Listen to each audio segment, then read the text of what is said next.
സർക്കാരിനെ ഇടവും വലവും നിന്നും പൂട്ടുന്ന സുപ്രീം കോടതി ചീഫ് ജസ്റ്റിസ് കഴിഞ്ഞ ദിവസം ചോദിച്ച ഒരു ചോദ്യമുണ്ട്. ഞാൻ വിരമിക്കാൻ നിങ്ങൾ കാത്തിരിക്കുകയായിരുന്നു എന്നാണ് ചോദിച്ചത്. അതായത് പലപ്പോഴും കേന്ദ്ര സർക്കാരിനെതിരെ ആഞ്ഞടിക്കുന്ന ചീഫ് ജസ്റ്റിസാണ് ബി.ആർ. ഗവായി.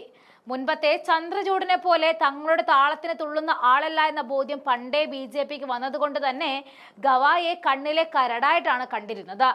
അതാണല്ലോ ചരിത്രത്തിലാദ്യമായി ഒരു ചീഫ് ജസ്റ്റിസിന് നേരെ ചെരുപ്പേറ് വരെ ഉണ്ടായത്. ബി.ജെ.പിയുടെ മുഖമുദ്രയായിട്ട് കണ്ടിരുന്ന ബുൾഡോസർ രാജ റദ്ദാക്കിയ ചീഫ് ജസ്റ്റിസിനോടുള്ള പക അത് ബി.ജെ.പി എപ്പോഴും കാണിക്കുക തന്നെ ചെയ്യുമെന്ന് ഉറപ്പല്ലേ. കേന്ദ്ര സർക്കാരിനെതിരെ നിരവധി വിധികൾ പ്രഖ്യാപിച്ചതിൽ പ്രമുഖനാണ് ബി.ആർ. ഗവായി. കേന്ദ്ര സർക്കാരിനോട് സുപ്രീം കോടതി ചീഫ് ജസ്റ്റിസ് ബി.ആർ. ഗവായി ഈ ചോദ്യം ചോദിക്കാൻ ഇടയാക്കിയത് 2021 ട്രിബ്യൂണൽ പരിഷ്കരണ നിയമം ചോദ്യം ചെയ്യുന്ന ഹർജികൾ പരിഗണിക്കുമ്പോഴായിരുന്നു.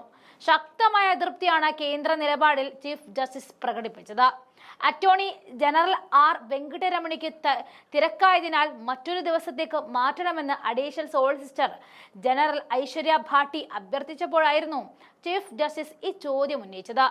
നിങ്ങൾ ഈ കേസ് നവംബർ 24 ശേഷം പരിഗണിക്കണം, എന്നാണെങ്കിൽ അക്കാര്യം തുറന്നു പറഞ്ഞോളൂ എന്നും ചീഫ് ജസ്റ്റിസ് തുറന്നടിച്ചു. കാരണം November 23 chief justice B R. Gavai വിരമിക്കുന്നത്. കഴിഞ്ഞ ദിവസം ഈ കേസ് പരിഗണിച്ചപ്പോൾ വിഷയം ഭരണഘടനാ ബെഞ്ചിന് വിടണമെന്ന് അറ്റോർണി ജനറൽ ആവശ്യപ്പെട്ടപ്പോഴും ചീഫ് ജസ്റ്റിസ് അതൃപ്തി പ്രകടിപ്പിച്ചതാണ്. കേസിൽ മറ്റൊരു ഭാഗത്തിന്റെ വാദം മുഴുവൻ പൂർത്തിയായ ശേഷം ഭരണഘടനാ ബെഞ്ചിനെ വിടണമെന്നും ആവശ്യപ്പെടുന്നത് ഈ ബെഞ്ചിനെ ഒഴിവാക്കാൻ വേണ്ടിയല്ലേ എന്ന് മുഖത്തോട് മുഖം നോക്കി ചീഫ് ജസ്റ്റിസ് ചോദിക്കുക കൂടി ചെയ്തു. ഫിലിം സർട്ടിഫിക്കറ്റ് അപ്പലേറ്റ് ട്രിബ്യൂണൽ ഉൾപ്പെടെ ചില അപ്പലേറ്റ് ട്രിബ്യൂണലുകൾ ഒഴിവാക്കുകയും ഇവയിലെ നിയമന വ്യവസ്ഥയിൽ മാറ്റം വരുത്തുന്നതുമാണ് 2021 നിയമം. മദ്രാസ് ബാർ അസോസിയേഷൻ ഉൾപ്പെടെയുള്ളവരാണ് നിയമം ചോദ്യം ചെയ്ത് സുപ്രീം കോടതിയെ സമീപിച്ചത്. ഭരണഘടനാ ബെഞ്ചിനെ വിടണമെന്ന് അറ്റോർണി ജനറൽ അഭ്യർത്ഥിച്ചപ്പോൾ കേന്ദ്രത്തിന്റെ ഹർജി തള്ളുമെന്ന് വരെ ചീഫ് ജസ്റ്റിസ് പറഞ്ഞിരുന്നു. അറ്റോർണി ജനറലിന് അന്താരാഷ്ട്ര ആർബിട്രേഷനുമായി ബന്ധമുള്ള തിരക്കുള്ളതുകൊണ്ട് കേസ് തിങ്കളാഴ്ചത്തേക്ക് മാറ്റുമോ എന്നാണ് അഡീഷണൽ സോളിസിറ്റർ ജനറൽ ചോദിച്ചത്. അറ്റോർണിയെ കേസിൽ കേട്ടതാണെന്നും എന്തുകൊണ്ട് മറ്റൊരാൾക്ക് കേന്ദ്രത്തെ പ്രതിനിധാനം ചെയ്തുകൂടാ എന്ന് കൂടി കോടതി ചോദിക്കുകയുണ്ടായി. വെള്ളിയാഴ്ച ഹർജിക്കാരുടെയും തിങ്കളാഴ്ച അറ്റോർണിയുടെയും വാദം കേൾക്കുവാനും കോടതി തീരുമാനിച്ചു.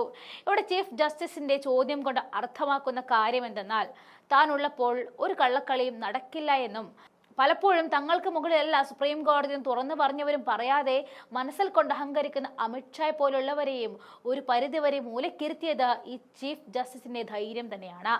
സത്യത്തിൽ ഈ ചീഫ് ജസ്റ്റിസിനെ ഭയമുള്ളത് കൊണ്ടാണ് മാറ്റാൻ കേന്ദ്ര സർക്കാർ ഇത്ര ധൃതി പിടിക്കുന്നത് എന്ന് നേരെ കിടക്കുന്ന കാര്യമാണ്.